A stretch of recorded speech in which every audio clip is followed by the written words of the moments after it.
साथियों, जैसी कि आप सबको जानकारी है कि कल रात हमारी भारतीय सेनाओं ने अपने अद्भुत शौर्य और पराक्रम का परिचय देते हुए एक नया इतिहास रच दिया है। साथियों, भारत की सेना ने सटीकता, सतर्कता और संवेदनशीलता के साथ कार्रवाई की है। हमने जो लक्ष्य तय किए थे उन्हें ठीक समय तय योजना के अनुसार सटीकता से उन्होंने ध्वस्त किया है और किसी भी नागरिक ठिकाने, सिविलियन पॉपुलेशन को जरा भी प्रभावित न होने देने की संवेदनशीलता भी हमारी सेना ने दिखाई है।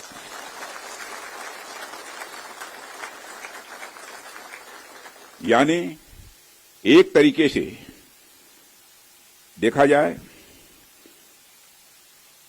तो हम कह सकते हैं एक तरीके की सटीकता, सतर्कता और मानवीयता यह हमारी भारत की सेना के जवानों ने दिखाई है,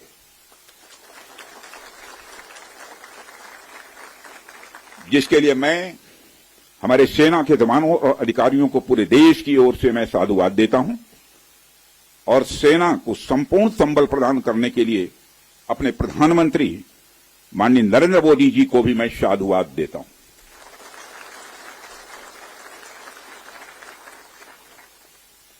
मित्रों, हमने हनुमान जी के उस आदर्श का पालन किया है जो उन्होंने अशोक वाटिका उजाड़ते समय किया था। जिन मोहि मारा तिन मोहि मारे। हमने केवल उन्हीं को मारा जिन्होंने हमारे मासूमों को मारा।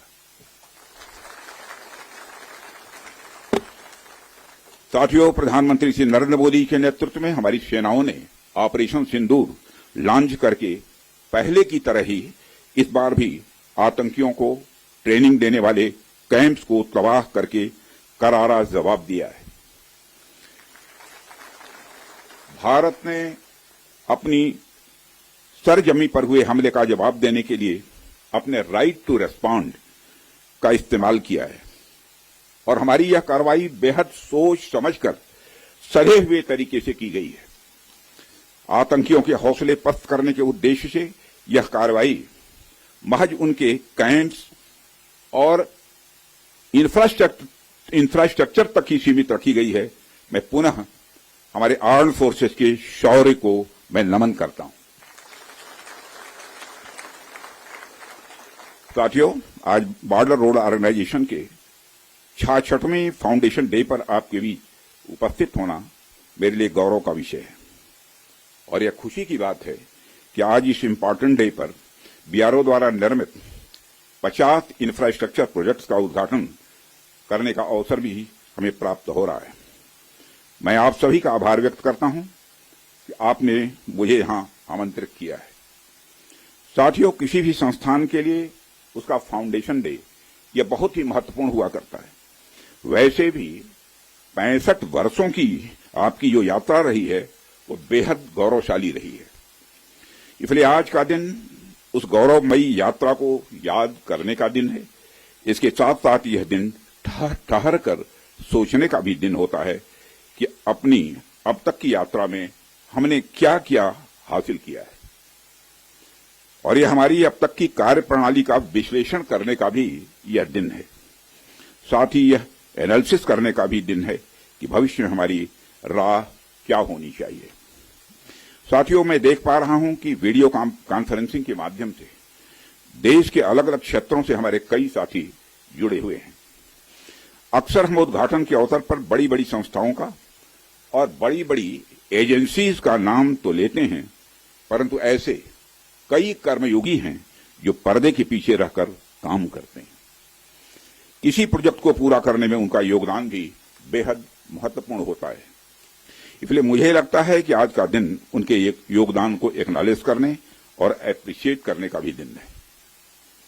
साथियों, आज जम्मू कश्मीर, लद्दाख, सिक्किम, मिजोरम, अरुणाचल प्रदेश, पश्चिम बंगाल और राजस्थान में कई इन्हें सिर्फ फिजिकल इंफ्रास्ट्रक्चर ही नहीं समझता। हमें जो सड़कें दिखती हैं, जो पुल दिखते हैं, वह सिर्फ दो स्थानों को जोड़ने वाले नहीं होते हैं, बल्कि वह लोगों के दिलों को जोड़ने वाले होते हैं। इन प्रोजेक्ट से राष्ट्रीय सुरक्षा को तो मजबूती मिलती ही है, साथ ही साथ यह प्रोजेक्ट इन सभी रीजन्स को इकोनॉमिक प्रॉस्पेरिटी को भी बढ़ावा देते हैं।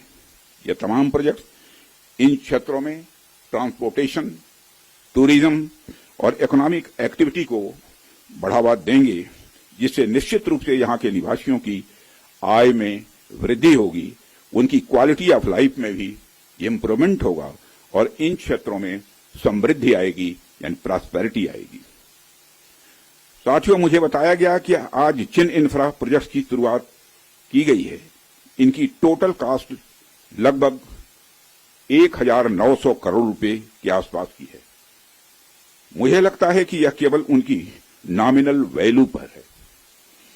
इसकी असली वैल्यू है वह तो हम आंक भी नहीं सकते। इन सड़कों के माध्यम से जब कोई बच्ची स्कूल जाएगी और अपना भविष्य बनाएगी, तो उसके इम्पैक्ट का आकलन भी हम नहीं कर सकते। इन ब्रिजेज के माध्यम से जब यहां एम्बुलेंसेज दौड़ेंगी और समय पर लोगों को इलाज होगा, उसकी वैल्यू को भी नहीं आंका जा सकता है। जब इन सड़कों के माध्यम से विभिन्न संस्कृति के लोग आपस में जुड़ेंगे या फिर एक दूसरे से जो कुछ सीखेंगे, उसकी वैल्यू कोई भी आंक नहीं सकता है। जब इन टनल्स के माध्यम से यहां के किसानों द्वारा उगाए गए फूल, फल, सब्जियां इत्यादि दूसरे क्षेत्रों में आसानी से पहुंचेंगे, तो उसका जो आर्थिक और सामाजिक प्रभाव यहां के किसानों पर पड़ेगा, उसकी वैल्यू, उसकी कीमत कोई भी नहीं आंक सकता। साथियों, मैं इन प्रोजेक्ट्स की डिटेल देख रहा था। मैंने देखा कि इनमें छोटे से लेकर बड़े रोड्स, टनल्स और ब्रिजेज हैं। कुछ मीटर से लेकर सैकड़ों किलोमीटर तक इनकी लंबाई है। हालांकि उनकी लंबाई से कोई खास फर्क नहीं पड़ता है। कोई पुल अगर छोटा है, कोई सड़क यदि छोटी है, तो इससे कोई खास फर्क नहीं पड़ता, क्योंकि दुनिया की लंबी से लंबी जो यात्राएं होती हैं, वह सिर्फ एक छोटे से रास्ते से ही शुरू होती हैं। इसलिए इन प्रोजेक्ट्स की कीमत, इनकी वैल्यू सिर्फ इस बात से नहीं आंकी जा सकती क्या फाइनेंशियली या फिजिकली कितना बड़ा प्रोजेक्ट है और यह कितना छोटा प्रोजेक्ट है। असल में इनकी असली कीमत इस बात से है कि यह कितने परिवारों को जोड़ रही हैं, कितने लोगों की संस्कृति को, उनके रहन सहन को आपस में करीब ला रही हैं, कितने लोगों की आर्थिक और सामाजिक समृद्धि, इकोनॉमिक और सोशल प्रॉस्पेरिटी में अपना ये योगदान दे रही हैं। यह प्रोजेक्ट लोहे, कंक्रीट या कोलतार से बनी हुई एक संरचना भर नहीं है, बल्कि यह एक कमिटमेंट है, यह एक प्रतिबद्धता है सीमावर्ती क्षेत्र के विकास का। यह एक रिजॉल्व है, यह एक संकल्प है बॉर्डर एरियाज में क्वालिटी इंफ्रास्ट्रक्चर बिल्ड करने का। यह एक दृढ़ निश्चयता का डिटर्मिनेशन है लोगों के दिलों को जोड़ने का। इसलिए मैंने कहा कि ये प्रोजेक्ट्स इनवैल्यूएबल हैं, इनकी कीमत का आकलन नहीं किया जा सकता। साथियों, प्राचीन काल से ही मार्ग मानव सभ्यता के विकास में बड़ी महत्वपूर्ण भूमिका निभाते आए हैं। मार्गों की महत्ता हमारे इतिहास में हमेशा से रही है। जब आप मानवता का इतिहास पलट कर देखेंगे तो आप ये पाएंगे कि ट्रांसपोर्टेशन रूट्स ने कितना इंपॉर्टेंट रोल प्ले किया है। इतिहास बताते हैं कि सिविलाइजेशन थ्राइव हुई तो उसके पीछे रूट्स और राजमार्गों का बहुत बड़ा योगदान रहा है।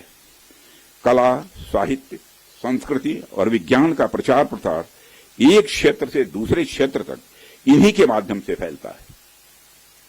यदि मैं भारत के संदर्भ में बात करूं तो मुझे यहां के दो इंपॉर्टेंट रूट्स के नाम स्वाभाविक रूप से याद आ रहे हैं।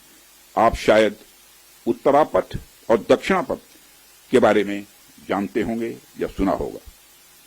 उत्तरापथ और दक्षिणापथ हमारे इंडियन सब कॉन्टिनेंट के डिफरेंट रीजन्स को एक दूसरे से जोड़ने वाले धागे की तरह है।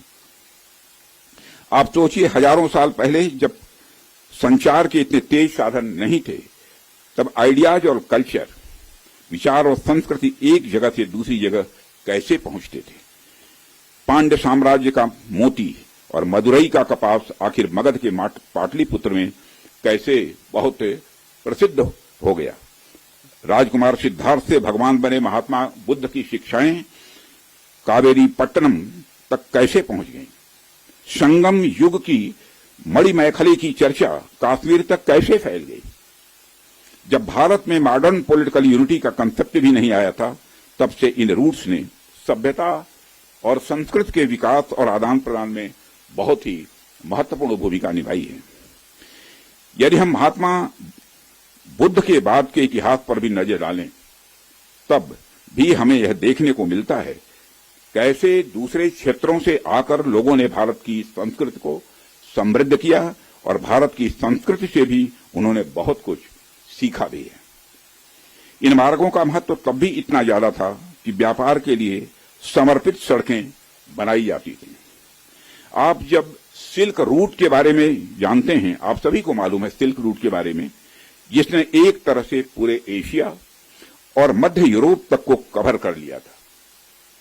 भारत से भी उस सिल्क रूट का एक बड़ा हिस्सा होकर गुजरता था, जिससे न सिर्फ सामान बल्कि संस्कृति और विचार का भी एक्सचेंज, आदान प्रदान यह होता था। एशिया और यूरोप के बीच कल्चरल एक्सचेंज, सांस्कृतिक आदान प्रदान में भी सिल्क रूट का बहुत बड़ा योगदान रहा है। साथियों, सिर्फ स्थलीय मार्ग का ही नहीं बल्कि जलीय मार्ग का भी ह्यूमन सिविलाइजेशन, मानव सभ्यता में एक बहुत बड़ा महत्व रहा है। मेसोपोटामिया की सभ्यता के साथ हमारा व्यापार जलीय मार्ग से ही होता था। अरब के जो व्यापारी आते थे वह भारत में जलीय मार्ग से ही आते थे। इन रूट्स का असर हमारे संस्कृति पर, हमारे परंपराओं पर और हमारी अर्थव्यवस्था पर तो पड़ा ही, साथ ही साथ इन रूट्स ने दुनिया को कई सारी नई चीजें भी सीखने को दी हैं। आप में से बहुत से लोग इस बात को जानते भी होंगे कि मानसून की हवाओं का जो कंसेप्ट है, और उसको सबसे पहले अरब के यात्रियों ने खोजा था, और वह कंसेप्ट तब खोजा गया था जब वह जलीय मार्ग से भारत में आते और जाते थे। इसी प्रकार भारत में हुई न्यूमेरिक्स, नंबर जो होते की खोज ने भी पहले अरब और बाद में यूरोप तक का रास्ता तय किया था। साथियों, प्रधानमंत्री जी के नेतृत्व में जब से हमारी सरकार आई है, तब से हमारे प्रधानमंत्री का इस बात पर विशेष ध्यान रहता है कि सीमावर्ती इलाकों का कैसे अधिकतम विकास किया जाए। यह बताने की जरूरत नहीं है कि कैसे सीमावर्ती इलाकों को लंबे समय तक उसको उपेक्षित किया गया, कैसे एक लंबे समय तक वहां पर अच्छी क्वालिटी के इंफ्रास्ट्रक्चर को छोड़िए, एक बेसिक क्वालिटी के भी इंफ्रास्ट्रक्चर को भी नहीं पहुंचाया गया। परंतु आज स्थितियां बदली हैं। आज सीमावर्ती क्षेत्रों में safe, secured and vibrant land borders को इंश्योर करने के लिए हमने वाइब्रेंट विलेज इनिशिएटिव भी प्रारंभ किया हुआ है। देश भर में सड़कों के निर्माण की यदि मैं बात करूं तो आज हम प्रतिदिन लगभग 35 किलोमीटर सड़कें बना रहे हैं, प्रतिदिन 35 किलोमीटर सड़कें बना रहे हैं। इसके अलावा भी हम बड़े स्तर पर कनेक्टिविटी को बढ़ावा दे रहे हैं। स्थितियां पहले की तुलना में कुछ इस प्रकार बदली हैं कि मुझे आए दिन बीआरओ के किसी न किसी कार्यक्रम में आकर सड़कों का, ब्रिजेस का, टनल्स का और ऐसे सैकड़ों प्रोजेक्ट का उद्घाटन करने का अवसर मिलता रहता है। साथियों, रक्षा मंत्री के रूप में मुझे बीआरओ द्वारा किए गए कामों को नजदीक से कई बार देखने का अवसर भी मिला है। पिछले कुछ वर्षों में मैंने देखा है कि कैसे बीआरओ ने बॉर्डर एरियाज में इंफ्रास्ट्रक्चर डेवलपमेंट के मामले में क्रांति ला दी है। बीआरओ ने जो काम किया है वह न केवल राष्ट्रीय सुरक्षा के लिए आवश्यक है, बल्कि दूर दराज के क्षेत्रों की अर्थव्यवस्था को बढ़ावा देने में भी यह सहायक सिद्ध हो रहा है।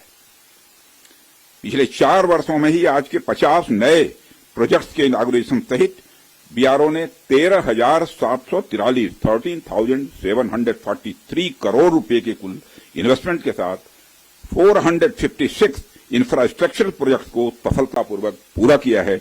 इसके लिए मैं बीआरओ को बधाई देता हूं।